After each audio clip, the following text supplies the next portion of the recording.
ندیم رضا کا سلام۔ بات ہے کراچی میں چینی انجینئرز پر فائرنگ کے واقعے کی۔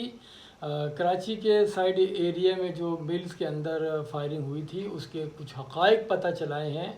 اور اس میں جو پسٹل استعمال کی گئی تھی وہ 9mm کی تھی، اور جو گولیاں استعمال کی گئی تھیں وہ بھی غیر معمولی اور انتہائی مہنگی گولیاں استعمال کی گئی تھیں۔ اور جس گارڈ نے فائرنگ کی تھی یہ کون تھا، اس کا تعلق کہاں سے تھا، اور کس سیکیورٹی ایجنسی میں کس کی سہارے اسے نوکری حاصل کی اور ریکی کی، اور ریکی کے بعد اپنی کارروائی مکمل کر کے جیسے دودھ میں سے مکھی نکال دی جاتی ہے اسی طرح سے وہ فرار ہونے میں کامیاب ہوا۔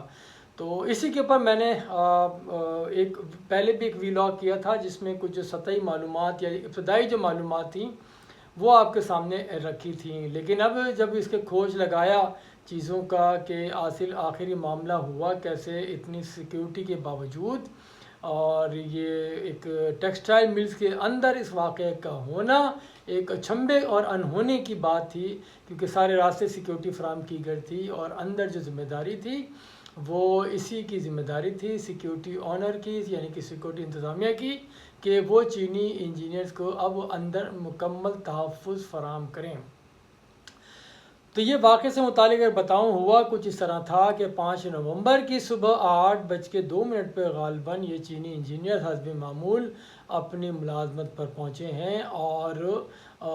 آتے ہی جو انٹری تھی ان کی اس کے بعد فوری فرسٹ فلور پہ چلے گئے جہاں پہ وہ مینٹننس ڈپارٹمنٹ میں وہ کام کر رہے تھے۔ اور یہ فیکٹری جو ہے کراچی کا ایریا ہے، یہ سائڈ ایریا کہلاتا ہے، وہاں پر ہے، اور یہ لبرٹی ٹیکسٹائل ملز ہے جس کے مینٹننس کے شعبے میں یہ دونوں چینی انجینئر جو کافی عرصے سے یہاں کام کر رہے تھے۔ اس سے پہلے جو چیزیں بتائی گئی تھیں کہ کوئی مشینری آئی تھی چائنا سے، اس کی تنصیب کے لیے یہاں پر آئے ہوئے تھے، ایسا کوئی وہ نہیں پایا گیا۔ اور یہ بھی کہا گیا تھا کہ یہ اپنا ایک تلخ کلامی ہوئی ہے سیکیورٹی گارڈ کے ساتھ، اس کے اوپر تیش میں آ کے گارڈ نے فائرنگ کی اور اس سے یہ زخمی ہوئے۔ یہ بھی ابتدائی جو معلومات تھیں وہ ٹھیک نہیں تھیں۔ جب اس کا کھوج لگایا گیا، لوگوں سے باتیں کی گئیں، سیکیورٹی اہلکاروں سے، تو پتہ یہی چلا یہ سیکیورٹی اہلکار نے جو گراؤنڈ فلور پہ اس کی ڈیوٹی تھی وہ پہلی منزل پر گیا ہے جہاں یہ چینی انجینئرز کام کر رہے تھے۔ اتفاق کہیں یا کچھ اور کہیں کہ جہاں یہ کام ہو رہا تھا وہاں پہ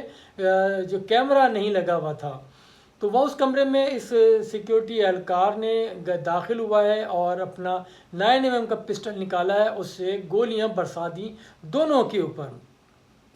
کیونکہ سوال یہ ہے کہ اگر تلخ کلامی کے بعد گولیاں چلائی گئیں تو ایک آدھ گولی مار دے بندہ، 16 گولیاں، یعنی ایک میگزین ختم ہو اس کے بعد دوسرا میگزین اس نے بدلا، اور 8 گولیاں ایک کے اور 4 دوسرے کے لگیں، جس سے دونوں کی حالت انتہائی تشویشناک بتائی جاتی ہے۔ اور یہ جو گولیاں تھیں یہ اس کے 16 خول پولیس والوں کو ملے، اسٹیل کی گولیاں تھیں۔ یہ میں آپ کو بتاؤں کہ جیسے لیاری گینگ وار تھی اس دوران بھی اسٹیل کی گولیاں استعمال کی جاتی تھیں، اس سے زیادہ نقصان پہنچایا جاتا ہے۔ اس کے بارے میں تو یہ بھی کہا جاتا ہے کہ اگر یہ قریب سے بختر بند گاڑی کو بھی ماری جائے انتہائی قریب سے تو وہ بھی اس کی بھی چادر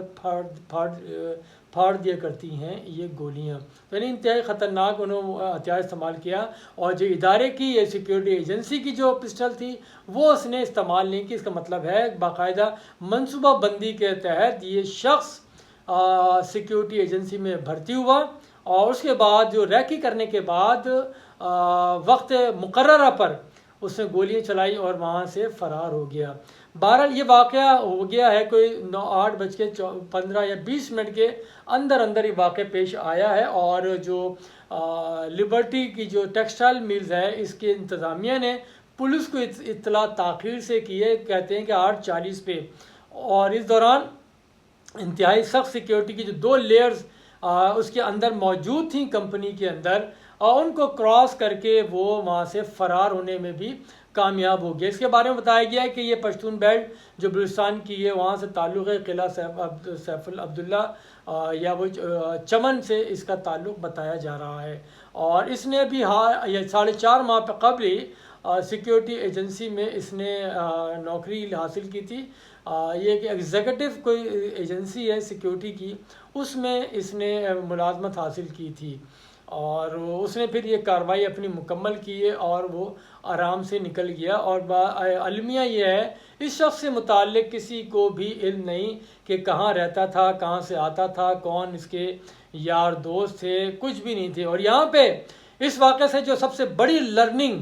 وہ یہ ہوئی ہے کہ ملازمین رکھتے ہوئے آپ کو کسی قسم کی رعایت برتنی نہیں چاہیے. ہمارا نادرا کا سسٹم پہلے سب کے سامنے کہ وہ پیسے دے کے شناختی کارڈ یا پاسپورٹ بھی بن جایا کرتا ہے. اس کی واضح مثالیں سعودی عرب میں موجود ہیں جہاں پہ ہمارے پاسپورٹ کے اوپر کئی افغانی شہری وہاں پہ گئے اور منشیات اسمگلنگ میں ملوث پائے گئے, جس کی سزائیں بھی ہوئی ہیں اور بدنامی جو ہے پاکستان کے حصے میں آئی ہے. اسی طرح سے سعودی عرب میں 4000 سے زائد پاکستانیوں کے پاسپورٹ ختم کر دیے, ضبط کر دیے ہیں مختلف جرائم کی وجہ سے. تو اس سے ملک بدنام ہوتا ہے. اور یہاں پہ جو واقعہ ہوا ہے جس طرح سے سیکیورٹی ایجنسی کے اندر اس شخص نے اپنے آپ کی شمولیت اس نے کرائی ہے, کیسے کرائی ہے یہ تو بہرحال اس سیکیورٹی ایجنسی سے پتہ کرنا چاہیے کہ اس کے یہاں بھرتی کا طریقہ کار کیا ہے, کس طرح لوگوں کو شناخت بھی کیا جاتا ہے یا نہیں کیا جاتا. بہرحال میں سمجھتا ہوں کہ جس طرح سے جو کرایہ داروں سے متعلق کانٹریکٹ تیار کیا جاتا ہے پھر تھانے میں اس کا جمع کروایا جاتا ہے, اسی طرح سے جو بھی ملازمت کی ہو, چھوٹی ہو ملازمت یا بڑی ہو, میرے خیال میں ایک NOC یعنی کہ سرٹیفکیٹ, ایک طرح کا کلیئرنس سرٹیفکیٹ ایک ہونا چاہیے کسی بھی شخص کے لیے. پولیس دے اس کو متعلقہ تھانہ, اس کے بعد اس کو نوکری پہ رکھنا چاہیے. اب میں آپ کو یہ بتاؤں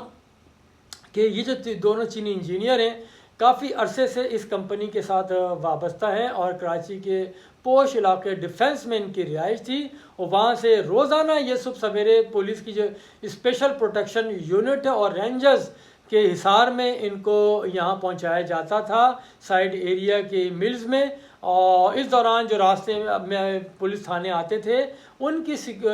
پولیس اہلکار بھی اس کی حفاظت کے ذمہ دار ہوا کرتے تھے. یعنی کہ سیکیورٹی آگے بڑھتے راستہ جیسے جیسے آگے بڑھتا تھا سیکیورٹی میں بھی اضافہ کر دیا جاتا تھا. تو بات یہ ہے کہ یہ سب پہنچائے جاتے تھے وہاں پہ اور اس کے بعد جب یہ اندر پہنچ جاتے تھے اس طرح سے پھر ان کی ذمہ داری بنتی تھی سیکیورٹی کمپنیز کی. اور یہ جو ٹیکسٹائل مل ہے ان کی ذمہ داری بنتی تھی کہ وہ ان کو تحفظ فراہم کریں. اس کے لیے 2 لیئرز رکھی ہوئی تھی, ایک کمپنی کے نجی ملازمین تھے اور ایک وہ ایگزیکٹو کمپنی تھی وہ سیکیورٹی فراہم کرتی تھی. لیکن یہ جو ساری صورتحال ہمیں دکھائی دی ہے انتہائی حیرت انگیز ہے کہ کس طرح سے وہ شخص اپنی پسٹل لے کے آ رہا ہے گھر سے اور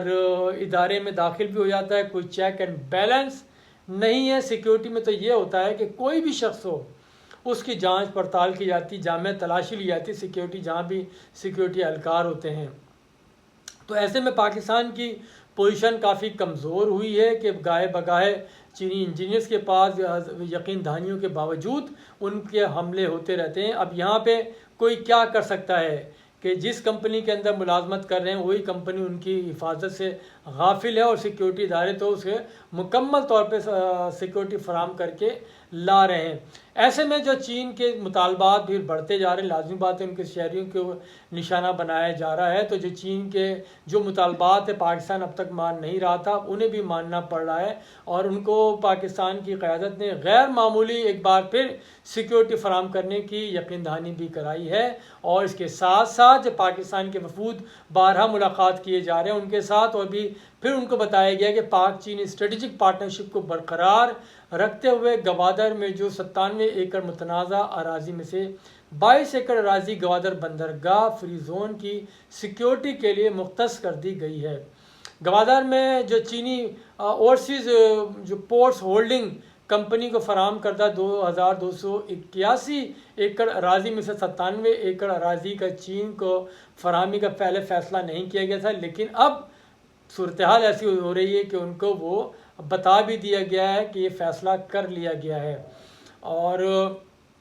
لیکن بھارت ساتھ ساتھ یہ بتایا گیا ہے کہ جو باقی 27 ایکڑ اراضی ہے وہ پاکستان بحریہ کے پاس ہی رہے گی. آپ کو یہاں بتاؤں کہ پہلے محسن نقوی نے وزیر داخلہ انہوں نے پھر احسان اقبال کی قیادت میں ایک وفد نے چینی حکام سے ملاقات کی اور انہیں ایک بار پھر یقین دہانی کرائی کہ گورنمنٹ کسی بھی طور اپنے چینی بھائیوں کی سیکیورٹی سے غافل نہیں ہیں، اور جو لوگ بھی اس میں ملوث ہیں ان کو کیفر کردار تک پہنچایا جائے گا۔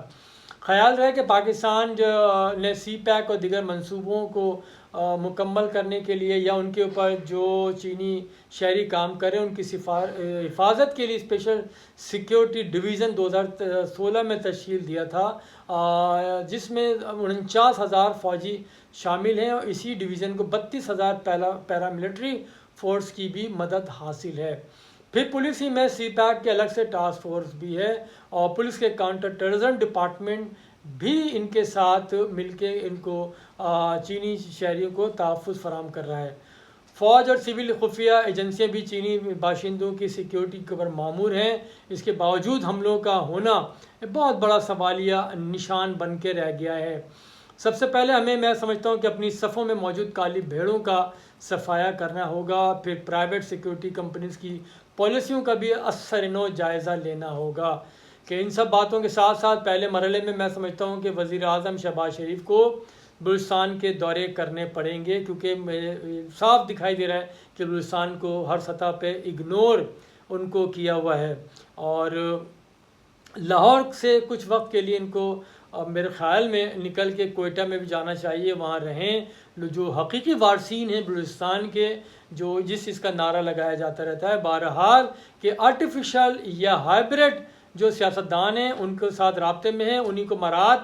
دی جا رہی ہیں، اگر یہ حقیقت ہے تو میرے خیال میں بیجا نہیں ہوگا کہ جو مقامی لوگ ہیں، جو وارثین بلوچستان ہیں، جو حقوق کی جدوجہد بھی کریں، ان کے ساتھ ملا جائے، ان کے ساتھ بیٹھا جائے، ان کے جو داد رسی کی جائے، ان کے جو مسائل ہیں ان کو سنا جائے، اور پھر اس کے بعد میں سمجھتا ہوں کہ تمام جو سیاسی جماعتیں ہیں، اسٹیک ہولڈرز ہیں، ان کے ساتھ بیٹھا جائے، ان کو جمع کیا جائے، اور اس میں پھر بھلے اس میں 2 دن لگے، ہفتہ لگے، اور ایسے بولڈ اسٹیپ لیے جائیں کہ جس کے اوپر عمل درآمد بھی کیا جائے، اور پھر اس کے بعد چاہیے یہ کہ جو بلوچستان کے وارثین ہیں ان کو سیکیورٹی کے جو لاحق خطرات ہیں وہ دور کیے جائیں، اور ترقیتی کاموں کو فوری طور پہ شروع کیے جائیں۔ میں دیکھتا ہوں کہ پھر کس طرح سے یہ دہشت گردانہ حملے ان کے اوپر جاری رہتے ہیں۔ بہت شکریہ، خدا حافظ۔